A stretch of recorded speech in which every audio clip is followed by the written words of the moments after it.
I'm tempted to call you Taylor Campbell. You're not Taylor Campbell anymore. How long have you been married? How long have you not been Taylor Campbell? About 4.5 years. Yeah. 4.5 years. So it's time for me to get on the Baker train here. Taylor Baker. Awesome. Yeah. Okay. Well, for those of us who don't know you, can you just give us a picture of like when you graduated high school, kind of what phase you're in right now? And thank you, first of all, so much for taking the time. It's a joy to see you on the screen. I know that we haven't been in the same vicinity since 2014, since we left Arkansas, but tell us kind of where you are and where you were when you were in high school. Yeah. So I graduated high school in 2013 from Bryant. And then I went to UCA for college, 2013 through 17. Was in a sorority there, Delta Zeta. It was great. Didn't really think that was like my jam at first to be in a sorority, but it ended up being really good. And then I never really dated much in college. I had like one or two long-term boyfriends in high school. I'm sure you remember. Mm-hmm. And then when I graduated high school, my mom's best friend, her name's Jody. So they've been best friends since they were 10. Her son, Austin, who is about 4.5 years older than me, he messaged me and was like, hey, it's your mom's birthday. And like, she's coming up here to eat with my mom. Do you want to go eat with them? And I'm like, well, this is weird. I haven't talked to you in like forever. Know what I mean? Like our families grew up together, going to the beach and stuff like that. But he was always like I said, 4 to 5 years older than me. So I was like, that's weird. But anyways, I ended up going and we dated for 8 months and then we got engaged and then we got engaged for 8 months and then we got married and now we have a 2-year-old son. So that's awesome. We live in Hot Springs now. So. And now you know that wasn't just a random message. He was interested. That's yep. And like, I was just waiting for you to graduate college so it wasn't weird anymore.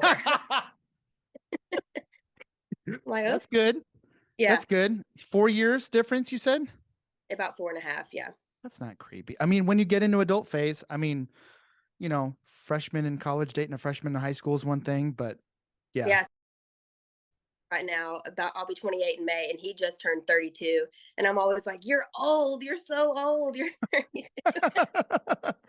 I'm like, funny. Yeah, but that's kind of like the stage of life that we're in right now is just married, young kids, living in Hot Springs. We both work time.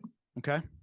Yeah. Man. Okay. So really quickly, let me jump all the way to the fact that you are involved in a church in Hot Springs, which is awesome. So I think that if I can just remind anyone who's even listening for the first time, like the whole reason for this podcast is to interview students who have graduated from our student ministries, whether they be in Ohio, Arkansas, or here in Houston, and talk about what went well, what didn't go well, and then where people are at now. Because the truth is that people have really always, this is nothing new. People are walking away from the church, and I'd love to learn, you know, what helps people to stick or what makes people walk away. And so, Taylor, one of the things that you said in your survey was that you were involved in church in college, which is incredible because like so many students take a 4-year break or a 5-year break, depending on how well their grades go. And then you're involved now. And so I'm just going to kind of read your response here. One of the things that was a big deal for you is you went on a mission trip to Haiti with New Life Church, and then you went to Kaleo while in college, and then even fast forward to now, you're in a church. You're at First Baptist Hot Springs. Tell me about, like, first of all, like what made you stay connected to college, church in college? Yeah, I will like preface by saying I did go through a little phase there when I moved to Conway from Bryant, where it was like, I don't really know like where to go. And one friend, it was Sydney Cowell that went with me to UCA. And so like, we just, I don't know, it's kind of like, what do I do? Where do I go? And for a while there, like I was coming back to Indian Springs and going Wednesday nights and stuff like that. Cause I was friends with Abby and I was just trying to, I don't know, keep some kind of connection to what I had. I was like really comfortable there. And I tried out like multiple different churches in college. I didn't have like, I don't know. It wasn't like I would say I had like one church that I went to for all 4 years. That was like my church home. I went to like one church for like a year or two. And then I started going to New Life for like the last 2 years of college. And that's kind of where I made some more friends and kind of like made me stay involved. And also like, not to keep going back to the sorority side of things, because that can be like kind of annoying, but no, I actually want to hear more about that. Yeah, so there's kind of like, I don't know, a stigma that sororities are going to be like all parties and drinking and that kind of stuff. And there is definitely that side of it, but there's also like, there's all walks of life and every kind of sorority. And so there were a bunch of girls in there that we did a Bible study every week and we would get together. And so like you kind of find your clique when you get in there. And that's really what helped me stay connected, was just them being like, hey, we go here. You want to go with us? And I'm sure. Okay. So That's awesome. That stigma's real. I agree yeah, with you. And I mean, I went to Liberty University and I don't think we really had fraternities or sororities. And I don't think that was even like we're a Christian college, so we don't have those things. I think at one point there was conversation about that. I don't know. I just was never a part of it.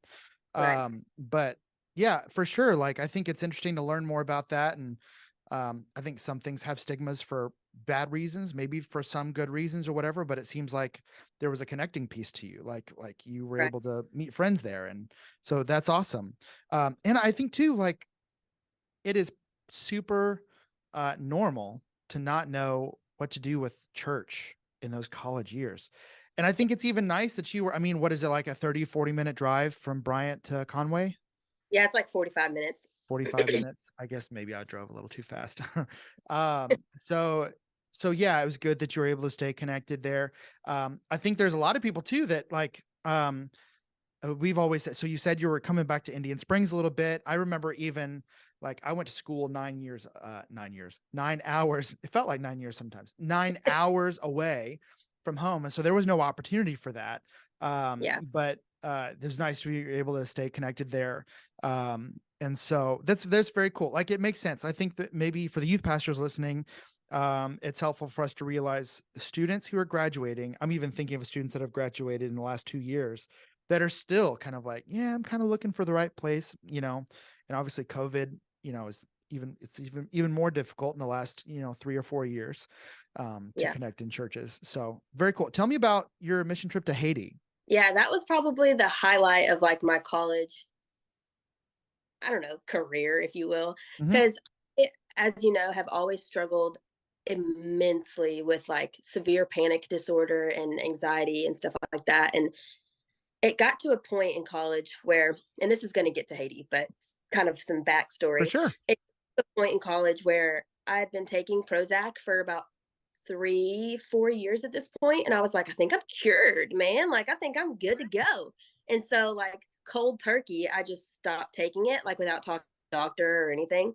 And terrible decision, because it just, I mean, it came with a vengeance. At one point, it was summer that I stopped taking my Prozac in like May. It takes a couple months for it to like get out of your system. So like June, I moved back home to my mom's house because my parents had gotten a divorce like my senior year of high school. Yeah. Um, Moved back home to my mom's house, stopped driving my car completely for like 3 months, Oh, like wow. didn't anywhere. I was like extreme agoraphobia. It's like just completely like locked in my mom's house pretty much. And she would have to take, like, I would just stay at home until she could like take me somewhere, or my sister could drive me somewhere, or like it was just really, really rough. And then I remember going back to school. One of my friends had at New, like I forced myself to go back to school because like I had to graduate. It was my senior year. Like, Yeah. kind of like you were talking about, like I've always kind of forced myself to just do like what has to be done. Yeah. I did not want to go back to school because I mean I'd barely left my house or my mom's house in like 3 months. But I started taking my medicine again, and I was just like, you have to do it. You're not going to waste your whole college career. So Yeah. went back to school, moved back in with my roommates. Um, and then my friend Darby was like, "We go to New Life. Let's go together. Let's look at this Haiti thing. I don't know. It sounds kind of cool." And I'm like, I cannot go to Haiti. Like, I can't even go to freaking Walmart, bro. Like, how? And she was like, I really think you can. Like, I really think you can do it, Taylor. And I'm like, I don't know. Like, I'll think about it. Like, I'll sign up and I'll get my name on the list because, like, everybody wants to go, you know? Right. So, signed up and ended up going, and you have to raise money to go and all that kind of stuff. And we went over there for a week, and that's like the hardest thing I've ever done in my life. Like, not only was I going obviously for the mission trip aspect of it, and like one of the main things we were doing while we were there was like teaching villagers how to use water tablets to purify their water. Hmm. And so like I was super excited about that. I could speak I'd taken French for about 6 years, so I can speak a tiny bit of French, and they speak French there. And so that was kind of like another fun thing I was looking forward to. But really, it was kind of like, I'm just going to see if I can do it. I'm just going to push myself so hard and outside of the boundaries of like what I feel comfortable with. And I'm just going to like trust that God's going to do it. Like Mhm. God's just going to do the dang thing, and Yeah. we're going to go. And so I did it. And yes, I was like in a state of panic almost the whole time, but I did it. And there ended up being like a really, really traumatic event that happened while we were there.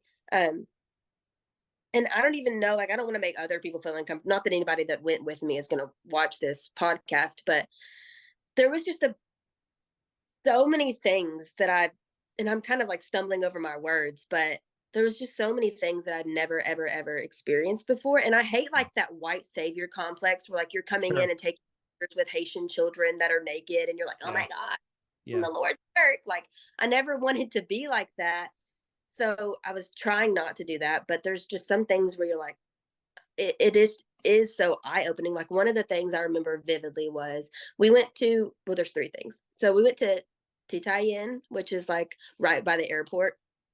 And there's like this, they believe in like witch doctors and voodoo and spells and that kind of stuff. And they had like this place in the middle of the town, and it was like a tiny jail cell almost. And like there was like a girl that was in there because she was hexed and she was like had been cursed. That's And different. yeah, I just remember being like, what the heck is going on? Like this isn't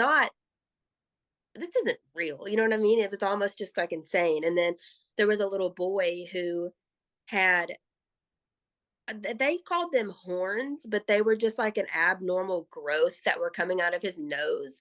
And like everybody in the village believed that it was like because they were cursed and their family had done something wrong. And like they called us over there to like pray over him. And you could like see these like, I mean, they did look like horns. I don't know what they were, like coming out of his nose. And so like we just prayed over him, and like just you just leave after that. And you're like, okay, how do you just walk away after something Right. like you girl in a jail cell, in the middle of the town, and a kid with things growing out of his nose because they're cursed. And then another crazy thing was at the time, the people that we were with is called Mission of Hope. And they were working to build like a trades college there that the Haitians could go to learn like basic trade skills, to like get some kind of money. But Mhm. obviously, in order for the Haitians to go to this school, it was going to like cost something for them. It was super, super cheap, but still, like there had to be some kind of pay Yeah. for them to school. And they were just like not having that. And they do these riots in Haiti that are like insane. Like they will take tires and build up walls in the streets and set them on fire and like not let people pass because the government just like does not listen to them. And so they have to do whatever they can to get attention. And so one of the main things was we were working in that village and we were painting houses, and a bunch of the men in the community knew that we were with Mission of Hope and we were out free in the village doing like charity work. So they came with machetes and locked us in this house for 2 hours and set our bus on fire. And it was really, really, really traumatic. And like, I just remember they like the guys that were with us in our group had to go out and like try to talk to them and be like, look, we're not the ones in charge of this trade school. We're just here painting this house. Like, please let us at least get the girls on the bus and let them go back to the main, place where they're staying. Like, don't hurt anybody. They were like throwing like these because they don't really have, I guess people do have guns in Haiti illegally, but like the main common folk don't. It's just going to be like handmade weapons. And I almost like don't like talking about it because I don't want people to think that Haitians are like innately mean and evil and like barbaric, No, because no. they're not. And it's really sad when you think about it because they were just doing it because they wanted this education so bad and nobody's listening to them. So how can they get attention? Trap a bunch of white kids from America. You know what I mean? Yeah. And they did that to us, and they let us get back on our bus and go back to our place. But I just remember everybody like getting back and debriefing and being like, I want to go home, what the heck. Yeah. But Sorry, that like totally derailed that No, conversation. no. Are you kidding me? So first of all, you said traumatic, and sometimes people say traumatic and they're like, there was turbulence on the airplane and I had to turn around and go home. And I'm like, you were you were locked in a room? Yeah. They set your And bus on fire? yeah, yeah. So I vividly remember, well, they had spray painted on the side of the bus, "We're gonna burn the bus." And then they had gone back to like get stuff to burn it. So I don't know that they had actually like, we had two buses with us. I don't, it's also like chaotic in my mind that I don't know Yeah. that they actually set it on fire or if they were attempting to and they spray painted that on the side or what. But that was definitely like an aspect of it. But I do remember they let the girls get back on the bus because this guy named Shun that I went to college with, like, carried me basically to the bus.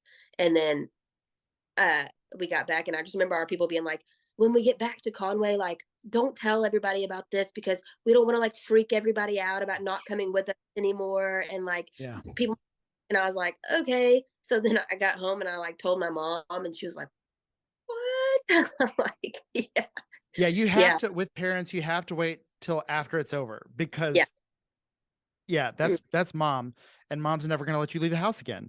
yeah. Oh, so here's my next question. Like how go back to like this being the highlight of your, so we've heard there's trauma side of it. What was good about it? Well, I mean, it was just seeing that other side of things and seeing how people live. And we got to visit the schools there and we got to visit an orphanage that was kind of close to like the campus that we were staying at. And Yeah. the food that we ate there was like Haitian like grandmas that would come in and like cook us food every single day. Yes, I got violently ill, but after that it was great. And I don't know, it was just really a really really cool experience and everybody there was super nice, besides that, you know, whole being held captive Sure. thing. But besides that, it was great. Do you think that you came home, like think about what like your faith life was like after that mission trip? Like typically things like that change your perspective. Do you think that you kind of walked around with a different faith journey after that? Or like how did it affect your faith journey like moving forward? Yeah, I feel like that definitely kind of shaped who I was going forward after that. Like, I don't know how you could come back and be the same after something Yeah. like that. Like, yeah, going on a mission trip is always going to have some sort of an impact, but a mission trip like that was, I was like, yeah, people aren't, eh, spiritual warfare is not fake, it's real. Right.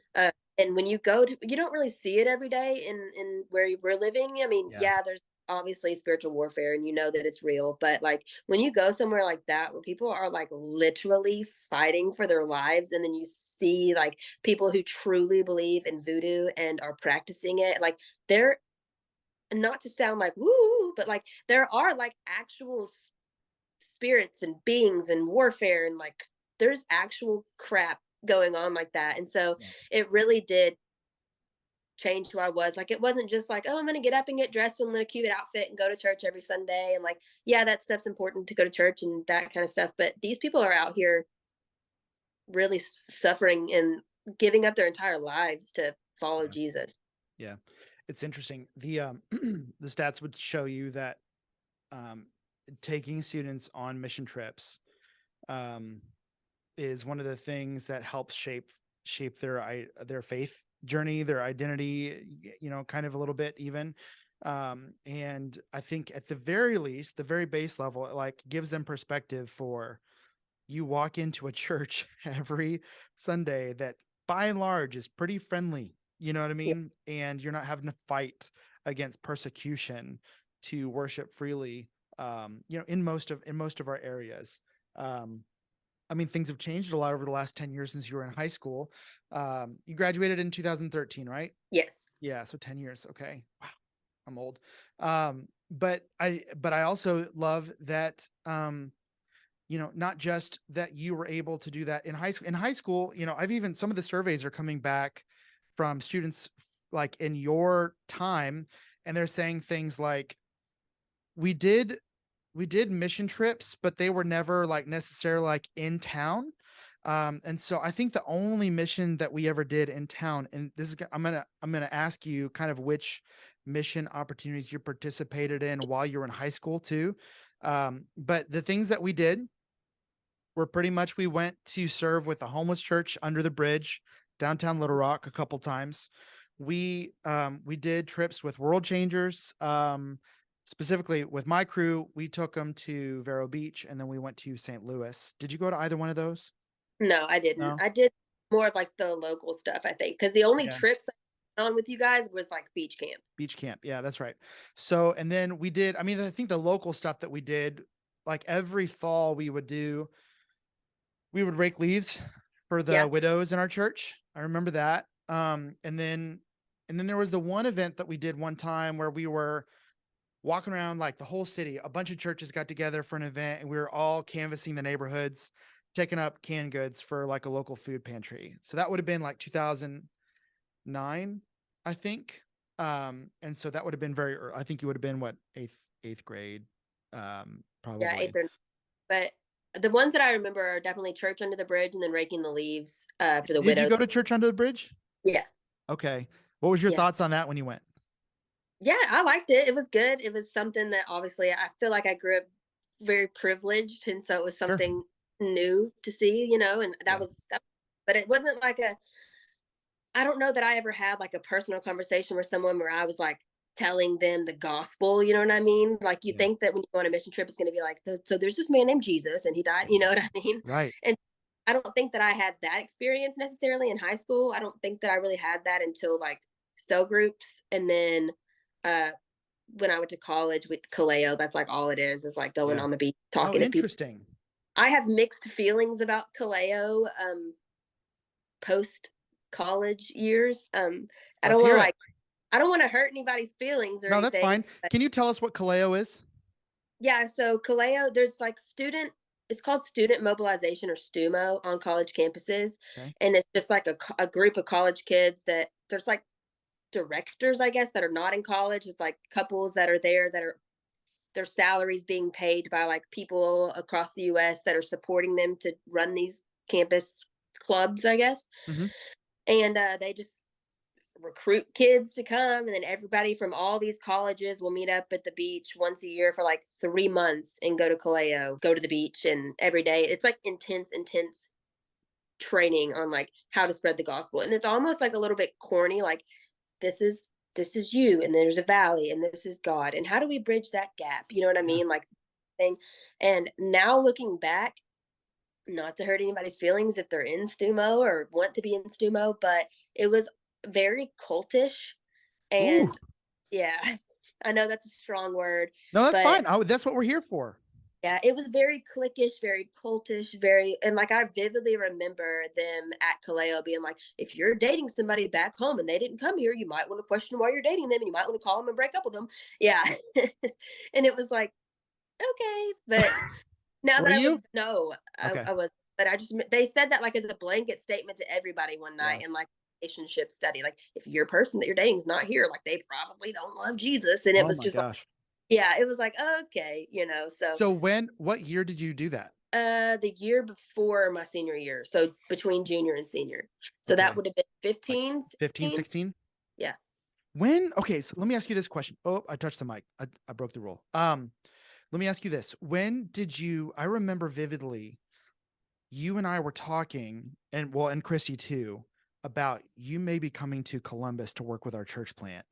Yeah. When was that? Do you remember? Was that before Kaleo, after Kaleo? It was after, I think. Yeah, I was gonna say I think it was after, because I did Kaleo between junior and senior, and then I think like when I got back right as school was starting is when we kind of started having those conversations. So it was Yeah. like in my senior year, and it And was like, graduate, would you consider this? yeah. Yeah. When did you? Let's link up the timeline with when Austin reached out to you, because I want to say that was like it was getting ready to and that's kind of the reason you stuck around, right? Yeah. So I kind of was. We talked about me moving to Columbus for like a long time, and I was like, let's circle back at the end of senior year and see how I'm feeling there. Like if I have any jobs. I don't know how I'm feeling, because I wasn't like I wanted to, but I was also kind of like not 100% sold, because I was just scared, to move away from Arkansas. It's a And huge shift. Yeah. yeah.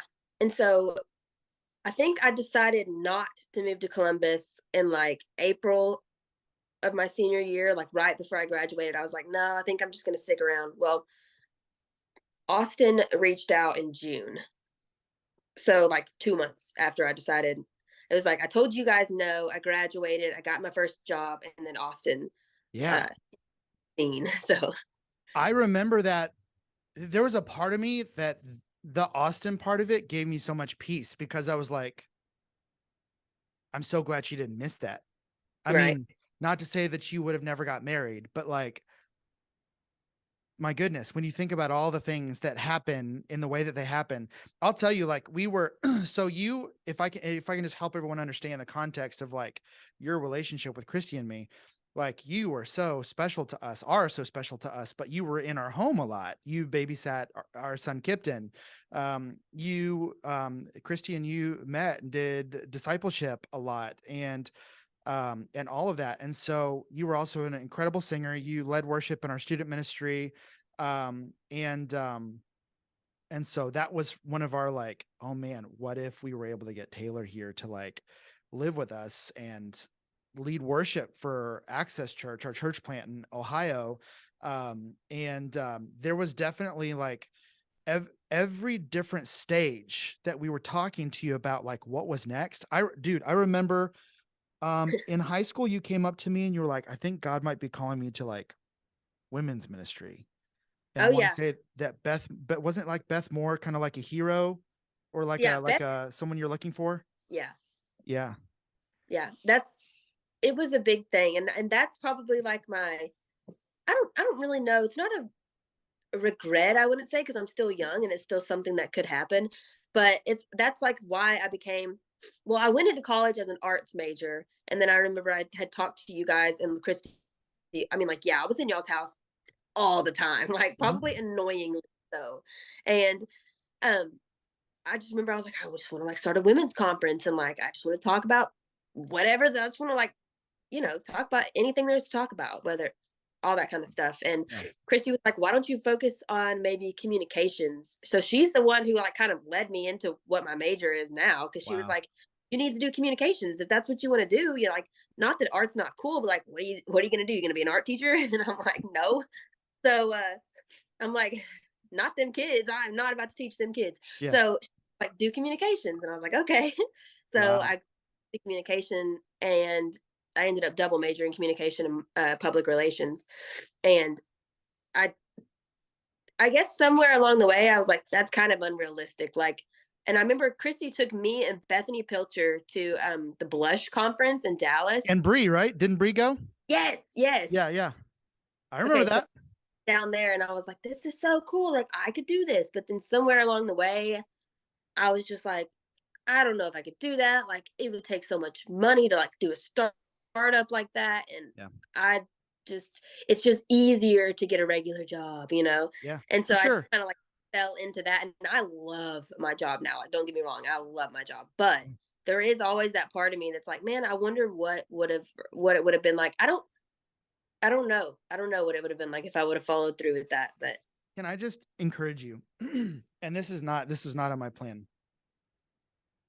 First of all, you're in a phase right now where it is, I think, one of the highest callings to, I mean, you've got a 2-year-old. right. You know what I mean? There was a sense in which when we had babies, I mean, right now we have, well, he's 12 going on 13, and a 10 and an 8-year-old. So our youngest is 8, and things are a lot different with that age of kids. And so there's also a lot more that we can do.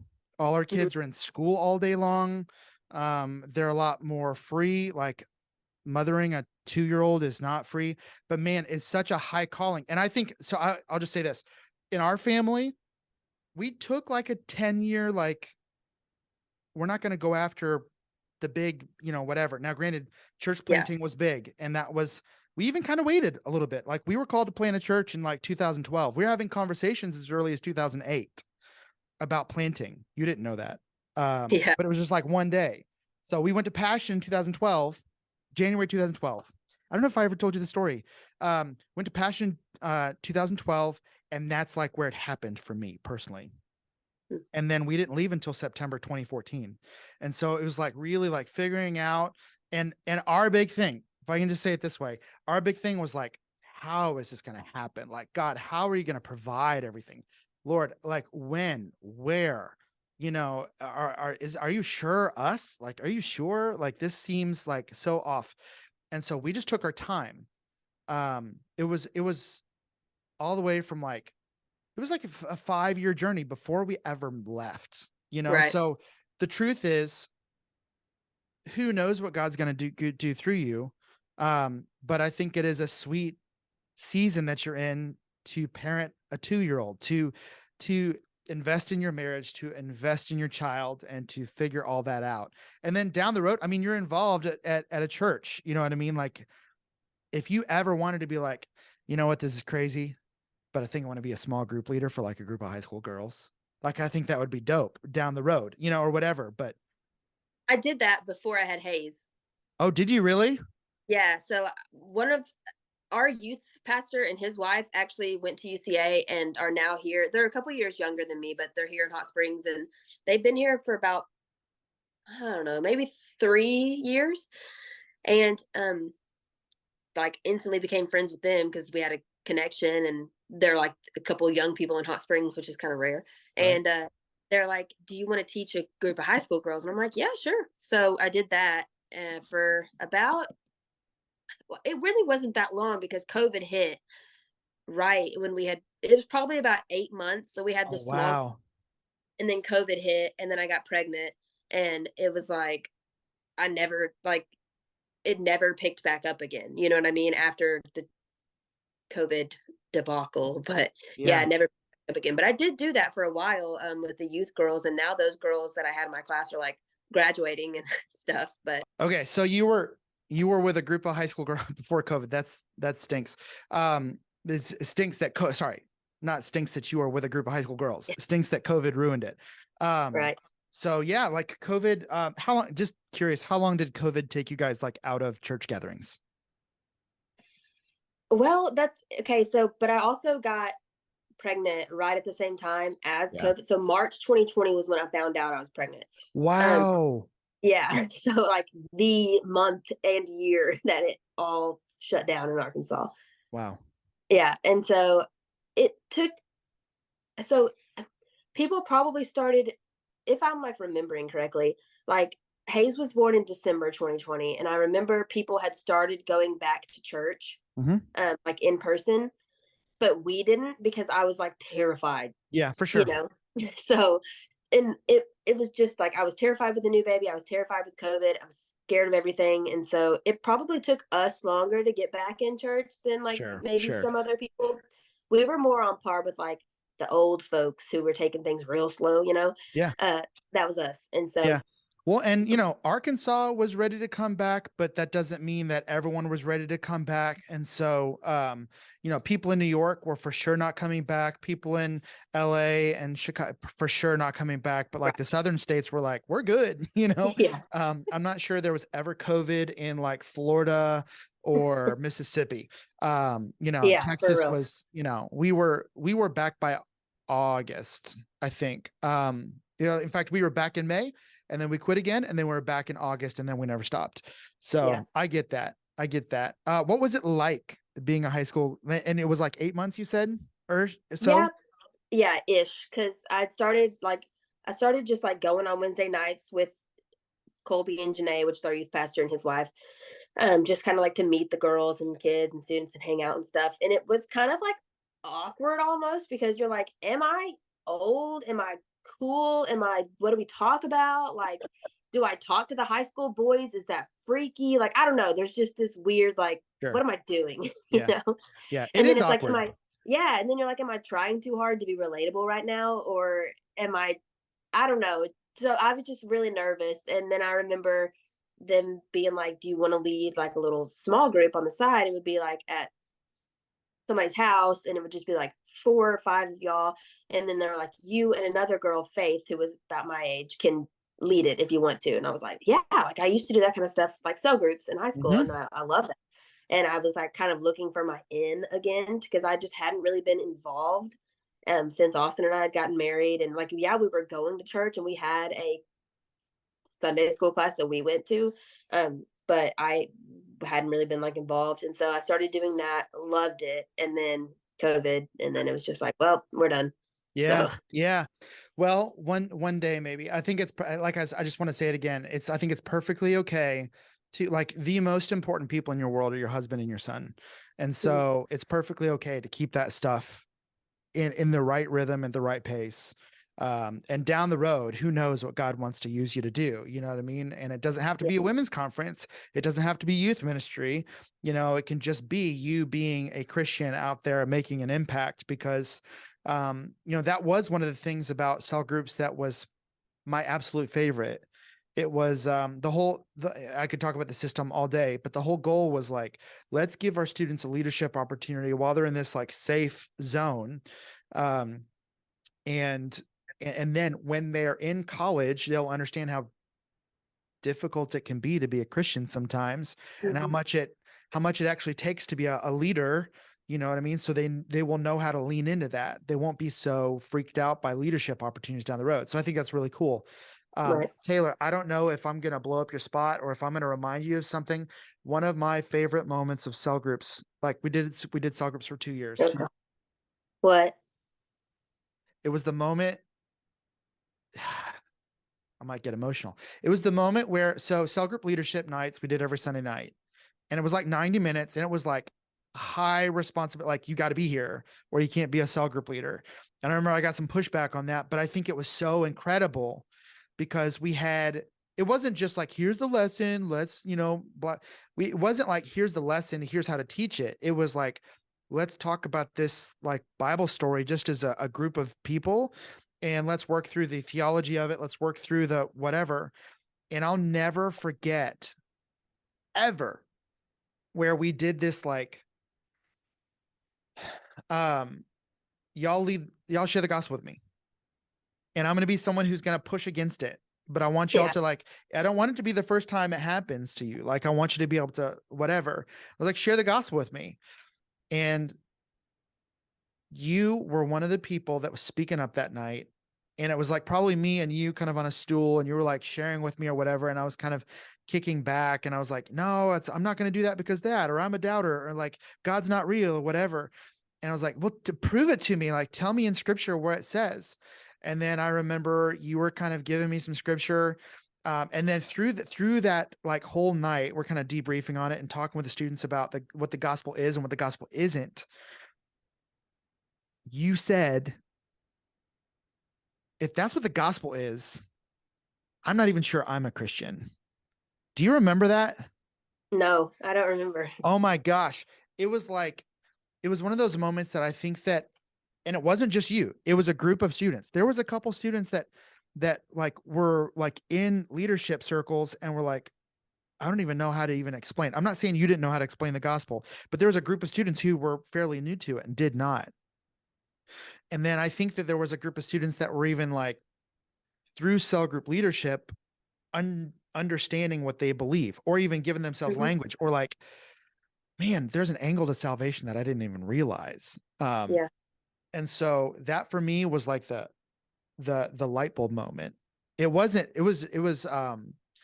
special moment because, teenagers are learning. I mean, so many kids, like, I don't know, when did you become a Christian? Like, was it like your earliest days where you were like a child, or? Remember, so I say remember, like you were with me every day. So when I was about 7, I got baptized. And then 16 or 15 or 16, we were doing like the horse trough baptisms at 10:10. And I remember like me and Trey and a couple other kids, we all got baptized that night. So I was like 16 because I got not like resaved, but I was like, okay, I actually understand what it means. And so at 16, probably 15, 16 is when I was like, I think I'm ready. I think I started like accepting Christ before then, but then I was like, I'm ready to be baptized and go through that all that again at like 15, 16, because I was like, I don't know, it's kind of weird to do it again. People are going to think it was like ingenuine or disingenuine or whatever. So that is That is so normal. I think people struggle with that. It's like, well, you've already been baptized. I mean, that was my story. Like I like walked an aisle and I prayed a prayer and I got baptized when I was 10. But like my decision was like, I don't want to go to hell. And it seems like that's my ticket out. You know what I mean? I was like, that's not what salvation is. Yeah. You know? And I think everyone was so excited that they just went with it. And no shade to anyone that was at that church. I was at a church in Alabama at that time in my life. And no shade to my family or anything. Like your kid makes a decision and it's like exciting. But I think people struggle with like, you're a teenager, but you've already been saved. You've already been baptized. And I always tell parents that it's perfectly normal and understandable for a teenager to be like, I didn't understand what I was doing, or I made the wrong decision back then, or whatever. So yeah, I do remember. And those, I think there's a video on YouTube somewhere with your like baptism, like with all of y'all getting baptized. Yeah. That's still on YouTube. So anyway, awesome. Let me change gears here for a second. You said that you never felt like there was a question that you couldn't ask, which anyone who's been listening to this podcast will see is pretty rare, because what we're in the research where like people that I don't know are being polled, most people didn't feel like they could express doubts or ask questions or anything like that. And then even in conversations I'm having, there's some folks that have said like, yeah, we didn't want to be like rude or whatever.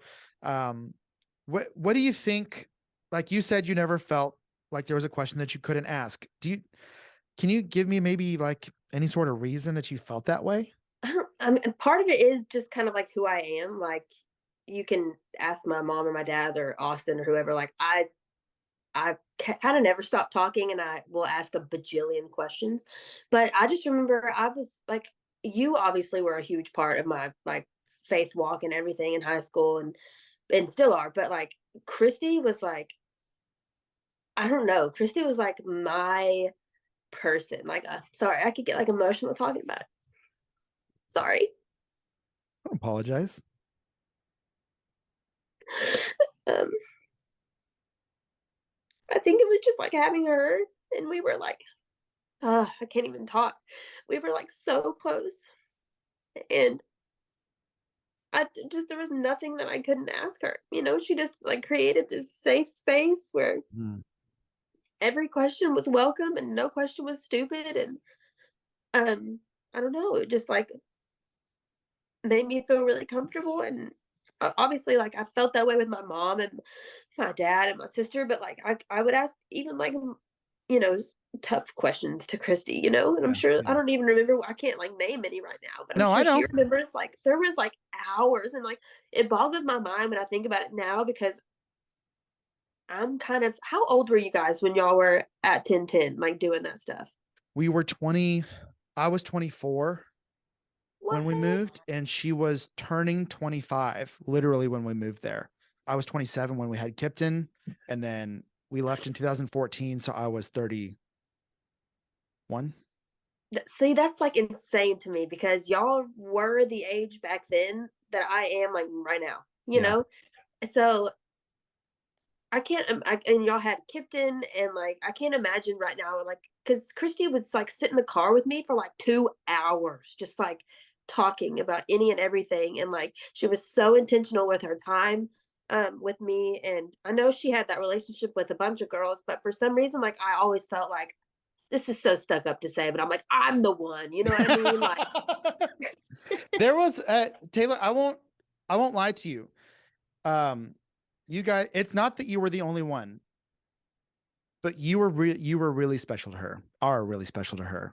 And yeah, I'll tell you also, like, I don't know if you ever remember arguing with Christy. oh yeah. I was gonna say that I vividly remember. So like she wouldn't just like push super hard against just anyone. I mean, there was a level of trust there. And so there was, I think, one or two times where it was like a rock and a hard place. And there was like, Taylor thinks this and Christy thinks this, and y'all hashed it out. And so I think that some people, you know, your personality, being able to like openly talk about something. I mean, I remember like I walked in the kitchen and y'all were like passionately talk about something. And I was like that gif of that baby that's like, walks Whoop. back out, It's like, I'll Yeah. let y'all have it. But Mhm. but no, you were and are very special to Christy, and she did spend I don't have a running list, but maybe more time with you than the Yeah. average. And so that is really sweet. I mean, and again, there's part personality. I think there's some people that are just like, ooh, I don't want to push against that. I don't want to impose. I don't want to, ever seem disrespectful. But I think even that like proximity to her in relationship, you know, was something that set up. So that's awesome. Did you feel then that, so there, I mean, there's plenty here about what it's not, it's positive. Like, did you feel like you were failed? No. Did you feel like you were safe and comfortable? Yes. Did you feel like you had friends? Yes.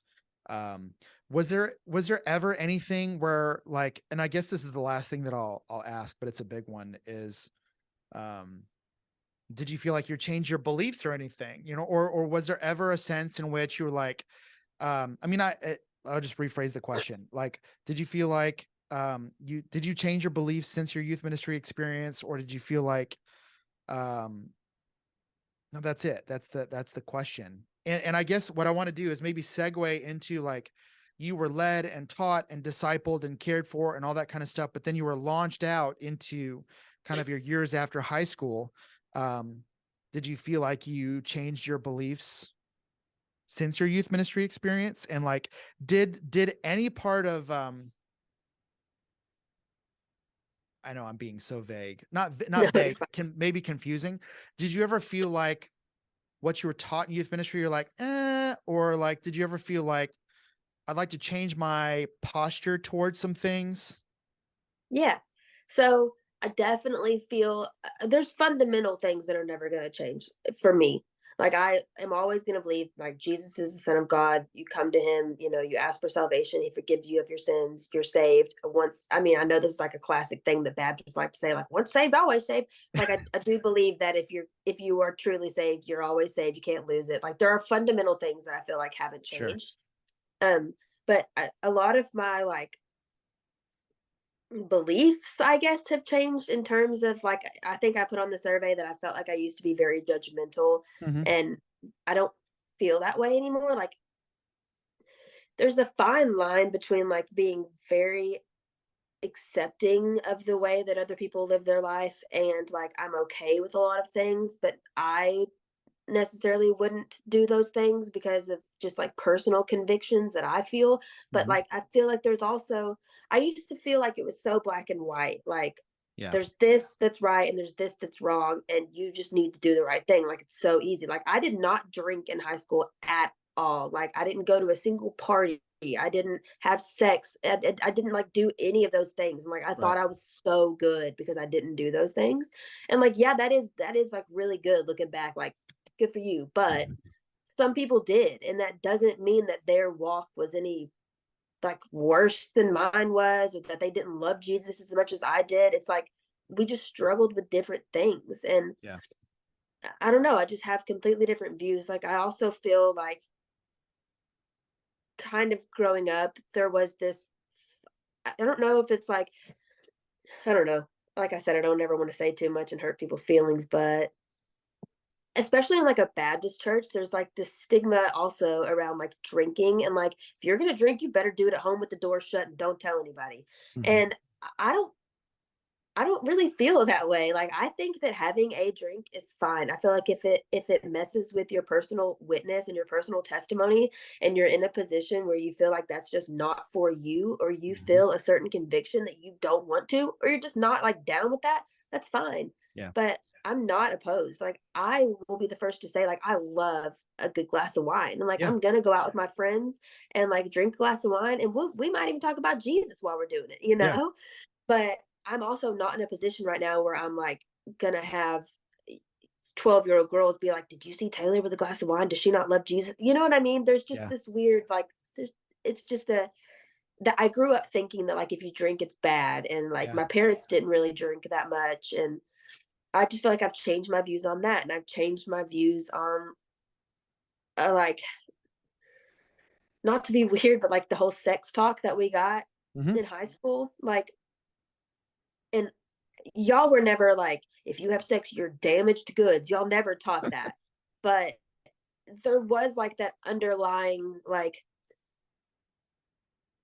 if you fill up your, like, you're never, it, don't have sex before you're married, like, was in our mind. And like, I grew up in that age where like purity rings were a big thing. Yeah. And like, yes, I do agree, like, you probably should wait to have sex before you're married, but like, I believe more of like it's coming from a space of like God's doing that to protect you and to hold something sacred, not as like, you're a hoe, don't do it.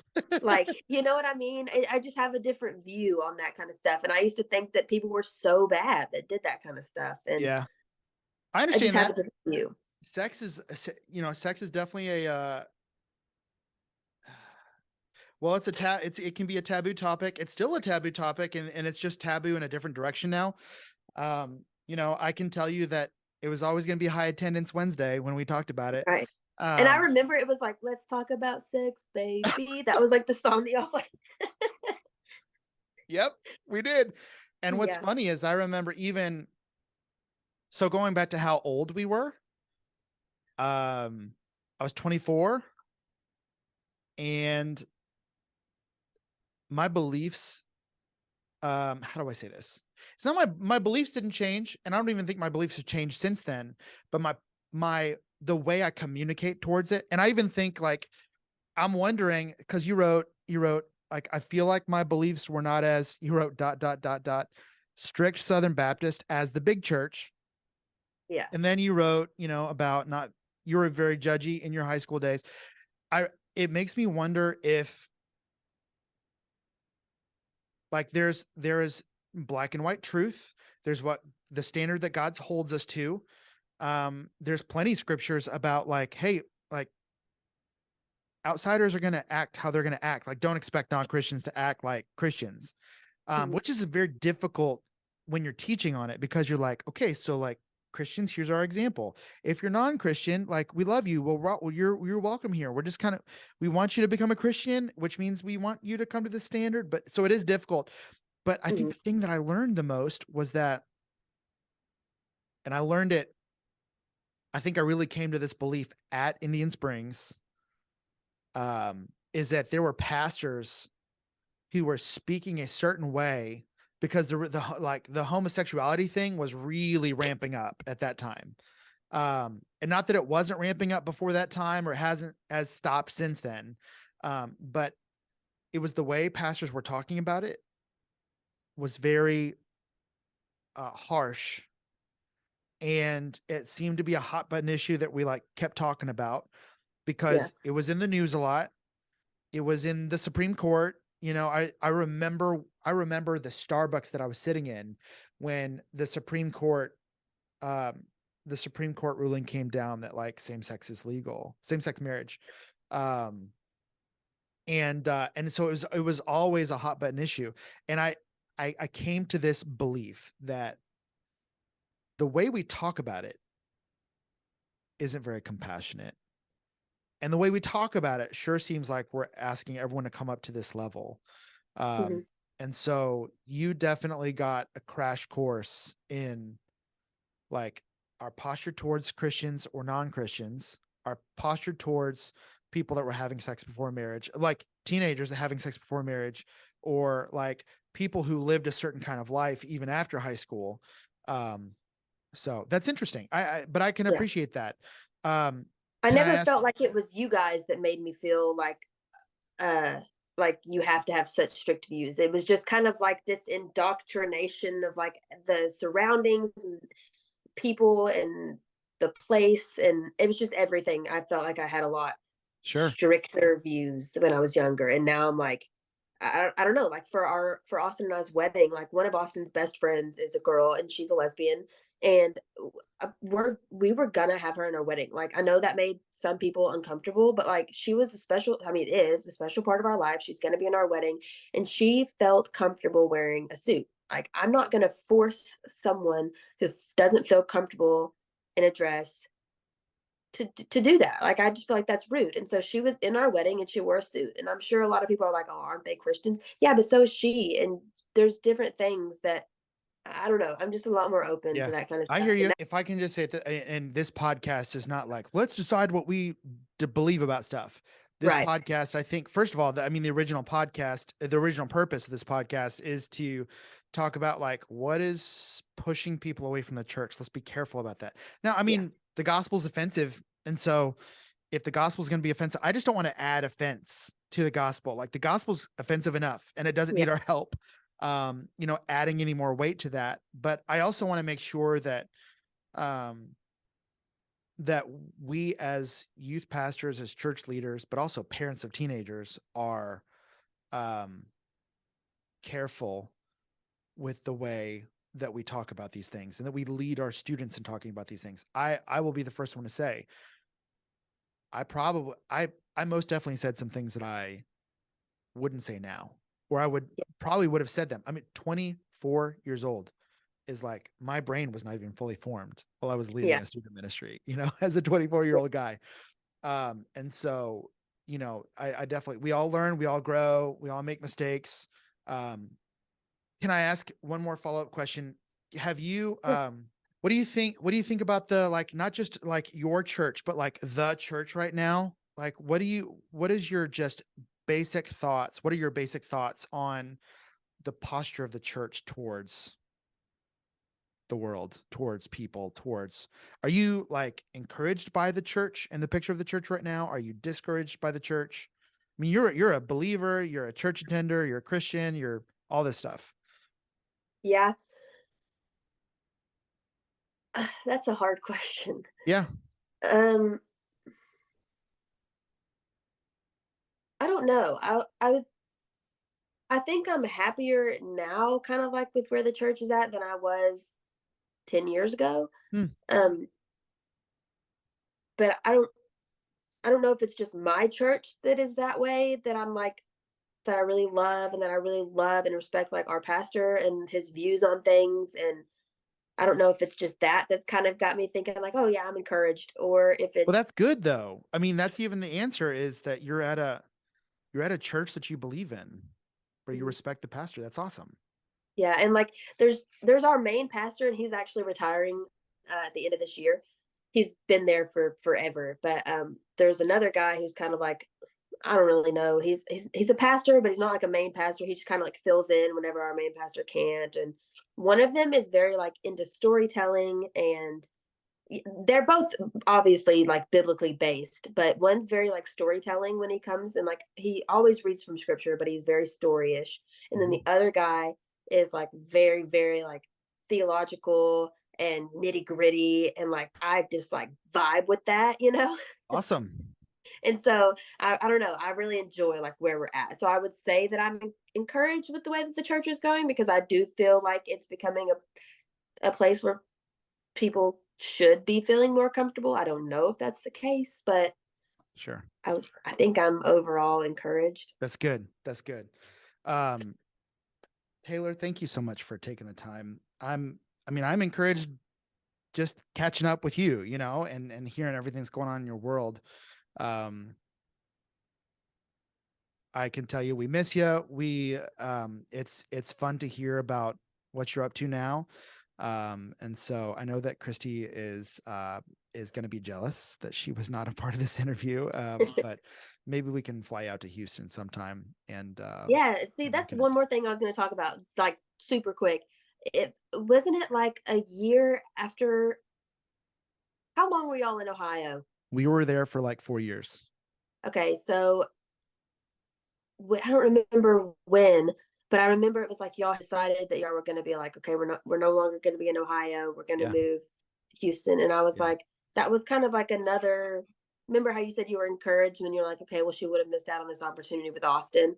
It was almost like another, and I don't know if this is good or bad either way, but it was almost like another validation where I was like, I feel like I made the right choice, because Austin came into my life. I got married, and then they ended up not even being there anymore and going somewhere else. So it was almost like, okay, I feel like God really orchestrated everything that kind of happened there. Oh yeah. You Well, know? if you want to go one step further, I'll just say this.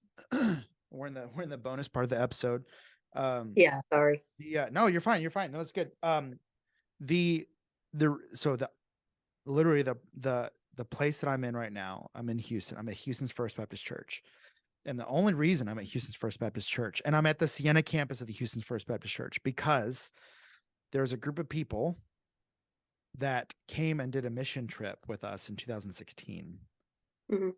So they came to, like, 3 of them came to visit in March, and one of them is still on staff here. And then they brought the mission team in August to work. I think it was August. Yeah, it was August. And there are families that still go to this church that were on that trip. And so they came, and it was just like, cool. Like, we've got this mission team, this church that is praying for us back in Houston and all that. And then fast forward to summer of 2018, their youth pastor had left. And then he left in May, and then in July, like, someone reached out and was like, hey, this spot's still open. Would you ever consider? I know you've closed the church plant. I know that you're kind of looking for next steps. And we were like, not even sure. Like, when we closed our church plant, when we closed the doors to Access Church, first of all, we were heartbroken. We were a little bit lost. There's in a little bit of a wilderness. And I was like, well, I don't just want to like get a church paycheck. Like, I want to be a part of something I really believe in. And Yeah. so we looked, and we were just like, man, it just seems like we're running in brick walls. And literally the last option before we were about to, it's such a long story, but the last church before we were about to, like, all right, let's like maybe take a break from this, let's just get a job, was Houston's First. They had said, youth pastor left in May, which was the guy who brought the team. His name is Jordan. And we came and interviewed in the end of August. It was like school was starting. And then we were here by September, or were we here in July? It doesn't matter. But the only reason we're here was because God orchestrated a mission team to come partner with us in 2016. And then 2 years later, I didn't know that we would need our next steps. Like, it was our job. It was our goal, to stay in Columbus for like ever. And, Yeah. like, plant churches and make disciples and just be in Columbus. And, we were heartbroken when we left, but like, I love where we're at now. And I would have never understood that back then. So anyway, yeah, God works in mysterious ways, as we always say. But anyway, well, thank you so much. Yeah. Hey, you rock, and we're so proud of you. And if you ever want to move to Houston, look us up. Yeah. We're ready. I got you. We're ready. All Thank right. you. Thank you.